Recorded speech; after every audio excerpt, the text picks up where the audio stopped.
Lorsque l'on a posé l'indication du traitement chirurgical d'un doigt aérosol, on peut, dans certains cas, proposer ce qu'on appelle une échochirurgie. Le principe, c'est d'ouvrir la petite poulie, la petite gaine du tendon, par une toute petite incision juste ici, à la base du doigt.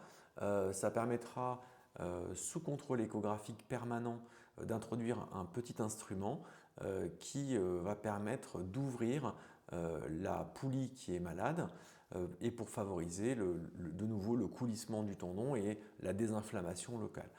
La durée du traitement est extrêmement rapide, elle se fait sous anesthésie en général de type wallante, c'est-à-dire que le patient est conscient, il n'y a pas de garrot et il peut bouger le doigt, ce qui va me permettre de vérifier qu'il n'y a plus de conflit et une bonne mobilité pendant l'intervention.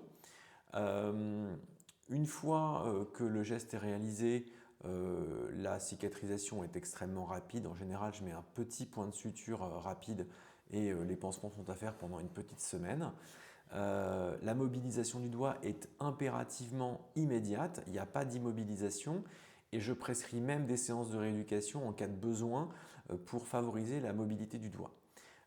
Concernant la mobilisation, je demande au patient d'enrouler les doigts au maximum en écrasant son pansement et de tendre les doigts au maximum. Il faut savoir que l'enroulement, on le récupère systématiquement, quelle que soit la durée, mais on finira toujours par le récupérer.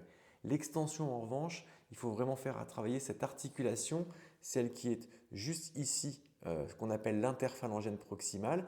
Et pour la faire travailler, c'est relativement simple. Le patient tend ses doigts et s'il n'y arrive pas complètement, il va glisser un stylo, une fourchette ou une petite baguette pour permettre de tendre le doigt au maximum pour avoir le meilleur résultat possible. Il pourra même enrouler le doigt avec sa petite baguette pour faire travailler ces ligaments qui sont sur le côté, qui sont eux aussi libérés et qui vont laisser une petite raideur.